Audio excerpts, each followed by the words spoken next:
Muito bem-vindo e muito bem-vinda ao canal de webcasts da Mercado e Consumo, a plataforma de conteúdo mais relevante do Brasil quando se fala em negócios relacionados a varejo e consumo. Diariamente, você sabe, a gente traz notícias em tempo real sobre tudo que diz respeito à experiência de compra, à inovação, a tendências, à gestão, a franquias, a shopping centers, a supermercados e food service, entre outros temas vários aí. E hoje a gente vai falar justamente sobre esse último que eu comentei, que é o food service, que é toda aquela cadeia que envolve alimentação fora do lar, né? Um setor que vem passando, como outros, por profundas transformações nos últimos anos. Todo ano, a Mercado e Consumo vai para Chicago, nos Estados Unidos, junto com a delegação da Gouveia Food Service, para acompanhar a NRA Show, National Restaurant Show, em Chicago, que é um dos mais importantes eventos do setor de food service no mundo. E faz sempre uma cobertura completa para você. Neste ano 2024 não vai ser diferente, estaremos lá fazendo essa cobertura. Hoje, a gente vai fazer um aquecimento, digamos assim, dessa nossa ida aí para Chicago, para falar um pouco sobre as expectativas do evento, sobre também o setor, tendências do setor do food service lá nos Estados Unidos, mundo afora e aqui no Brasil. E, para isso, eu recebo dois convidados. Uma delas, a Cristina Souza, CEO da Gouveia Food Service. Bem-vinda, Cristina. Obrigada, Ana. Muito prazer estar aqui. I'm sorry, I have to speak in English. Yes, we are going to speak in English in 2 minutes. Daqui a pouquinho a gente começa a falar inglês aqui, porque o nosso outro convidado é responsável aí pelo marketing do evento, que é o Andres Tovar. Welcome, Andres. How are you? Hello, thank you for having me. I'm good, how are you? Thank you very much. Então, a partir de agora, a nossa conversa vai ser em inglês, tanto com a Cris quanto com o Andrés, porque, enfim, eles vão aí falar do setor nos Estados Unidos e sobre a feira, e você acompanha tudo legendado aqui, todas as informações aqui embaixo com a legenda, tá bom? Well, I'm going to start with a question to you, Andres. Tell us, please, about the story of the National Restaurant Show and its evolution over the years, as well as what we can expect for this year. Of course. Hello, everybody. So the National Restaurant Show is a yearly annual gathering of food service professional restaurant, hotels, kitchens, everything you can think of the food service environment. It's the largest gathering in the Western Hemisphere, and it brings together people, ideas, solutions, education, and the whole community together. It is really the must attend event for the food service professionals. It's been around since 1919, actually. Back then it was in Kansas City, and around 200 members of the food service industry gathered to discuss the main issues, and it kept going year after year, always showcasing the best, the newest, the most innovative products, ingredients, ideas. And now it's like a 54,000 plus attendee and more than 2,000 exhibitors. Sorry. It consistently brings what's the newest. We have a robust education program that I'll talk a little bit more later on. It has the Fabi Innovation Awards, the Kitchen Innovation Awards. So both are for products or for like the kitchen and machinery. So that happens every year. We have vibrant networking events. It's really every year we try to keep it with the what's challenging, what's affecting the industry, and how can we navigate those issues. And there are a lot of Brazilians coming to Chicago, going to Chicago for the show, right? What is the participation of all international public in the event, but especially Brazilians? Yes. Well, attendee is a big focus for us, and that's why the show has a dedicated international strategy, and that's why we have a dedicated international reception that you can all attend right at the show. And it keeps growing. We see results, and we're very happy to see this. International registration increased 16% versus last year, and even 3% over pre-pandemic levels. So we're very happy to see that we are bouncing back from all these. And Brazil specifically had last year we had 594 attendees only, and that was 61% growth year over year.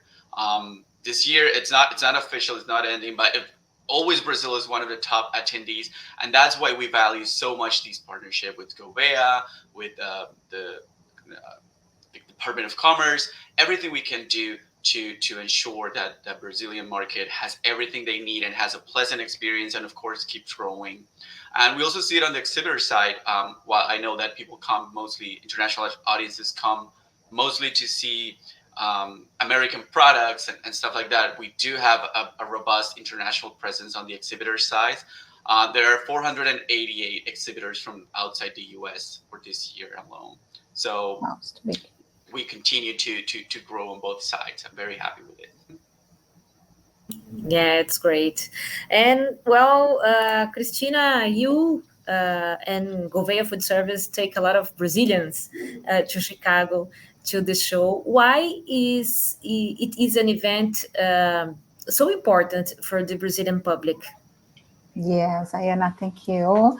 And the idea to go to Chicago is to understand much better the American market. When you are thinking about Brazilian food service market, we are in an early stage and of maturity in comparison to American market. So it's very nice to visit the restaurant show and to take the opportunity to cut some steps to be more professional, to be more prepared, and to access the innovations. Because as Andres told us, we can see lots of new things, the robots, the plant-based concepts, and for me, the best part are the speeches, because there is lots of people from different areas, industries, and experiences, and they help us to accelerate and to reduce the gap between Brazil and the American market, of course. I think we are working a lot with Brazil and other countries in South America, and we can see how Brazil is getting more and more relevance in the food service scenario in South America. So I think a part of this is because we are continuing studying and finding more and more knowledges, and of course the restaurant show is a good place to take lots of these things. Yes. And how does the international public see the Brazilian food service market today? Let me think. I don't know if they know everything about Brazil, because sometimes I receive the question, what is this Brazil? It's crazy for me, but it's continuing happening. But I think Brazil is the most important exporter and the food exporter in the world. And when you are talking about the restaurant industry, as Andres told us about the hotels, universities, schools, everybody's finding to offer the better services for the consumers. So I think right now we are doing our best in Brazil to give you a big picture. We have around 2 million of restaurants in Brazil. And a part of this are independent people working, preparing food to sell. And the other part, around the small part of this is from professional restaurants. So I think we can take these guys and make them more and more professional, and of course the show can help a lot. Yes, a lot. That's very important what you said. That's maybe why you said this, but that's maybe why Brazilians are so interested in this show, right? To know, to understand how they can do better based on the American market. Andres, what are the main trends that we can expect for the food service sector in this year, and that we are going to see, of course, in the fair? Yeah. Well, this show, as I was saying before, it takes great pride on showcasing what's new and the greatest innovation. So if you check out the Fabi Awards or the Kitchen Innovation Awards, that's always new, groundbreaking, either products, machinery, ingredients, etc. So that's a thing that you should check out. But this year, the show is taking a deeper focus on the education aspect and taking all the trends and translating them into a useful expert-led education program. It's going to be 40 plus sessions. There are going to be roundtables, panels, whatever you name it, and they will be taking place off the show floor. So and in the mornings, so you'll be able to concentrate to really take those in and still have time to explore the show floor and connect with the industry and the suppliers that you need to. So these sessions will cover all the current trends in the food service industry. So and they're divided in tracks. So culinary insights is trends about ingredients, menu trends like secret menus, all those things that we're seeing in the food service industry. Operation solutions is taking a look in trends in operational efficiencies like food safety, new food safety requirements, new tipping and fee charging models. That's all always constantly changing, evolving. Restaurants are trying new ways to address those. Marketing matters. It's trends in marketing, really. So all the innovations that we've seen, all case studies in digital advertising, social media, or LTOs, limited time offers. We'll see how those work, if those are right for your operation.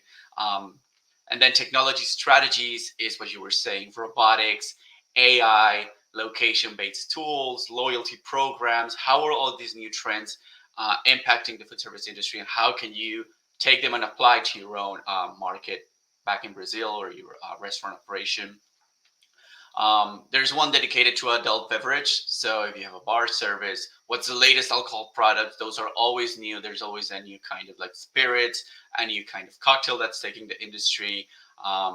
There are other ways like daytime drinking occasions, brunch, how that's growing and all that. How can you capitalize on that? Zero proof drinks as well. How are these new products taking over, and how can you incorporate it in your menu? And the last one is workforce management. So it's trends in workforce, diversity and inclusion matters, training, what the new workforce look like and what they are expecting, and how can you adapt to that. I should mention that this enhanced education experience is available exclusively for the Expo Plus education badge holders. There is still a lot of show floor accessible to all badge holders, like the keynotes. This year is going to be Jose Andres, or like the show floor innovations and demos that, again, will be accessible to everybody. So there's something for everybody at the show, and I'm sure you'll find what you need. And if not, we are available to help and make sure you have the best experience. Great. It will be a great experience, I'm sure. Chris, what do you expect for Brazilian food service this year, especially? Okay.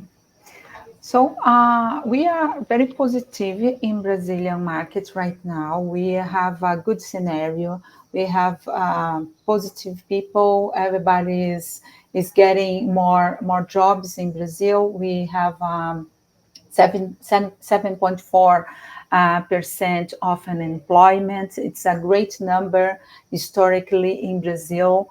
And we have, when we do some research and we request about how people are positive, optimistic about the market, about the work, they say, okay, I'm positive. And usually these things offer to us a good movement to people go back to the restaurants. And of course, we are trying to control much better the food inflation. It's a hard point always to control, but in 2021, we have a problem with the pandemic, and the prices are very oppressive for the owners of the restaurants. And right now we have equilibrium. And I think we have opportunity to get more people in Brazil for tourism too, and people from outside the country and inside the country too. The government right now is offering some possibilities to make it happen. And of course, when people are traveling, they usually will go more to the restaurants. In Brazil, we have some important moments, for example, like Carnival, Easter, other big events, and usually people go outside to eat. We can see the decrease, a little decrease of the food delivery, and we want to know a lot what's the American marketing doing to manage it, because some companies invest too much in ghost kitchens, dark kitchens. We don't know the name. Any market use different names, cloud kitchens. But in fact, in Brazil, we are happy, but worried how the way to the consumer about this, specifically this point. But in the past, the number is 5%, 8% of the food delivery participation in Brazil, and now right now is around 16%. So it's very good. It's the double, no? It's 100% more. And we want to know how to manage it much better. Another thing, it's about the opportunity to offer solutions more sustainable, with more sustainability for consumers. And we have the opportunity in I don't know, the day after I will say to you, and if you can put here, but we will have a webinar this year with the restaurant show, to talk about how the owners of restaurants can have more benefit about the sustainability initiatives. I will share this space with Ingrid De Visati. She's the VP of Instituto Foodservice Brazil, and we are excited to share some opportunities about this way, because it's good for the consumers. And it's amazing for business, because usually we get more efficiency and sometimes more money for the companies with this kind of initiatives. But lots of these initiatives, I think we learned it in our tours, our international tours, and other opportunities like a restaurant show that we had in the other years. We're very excited about it too.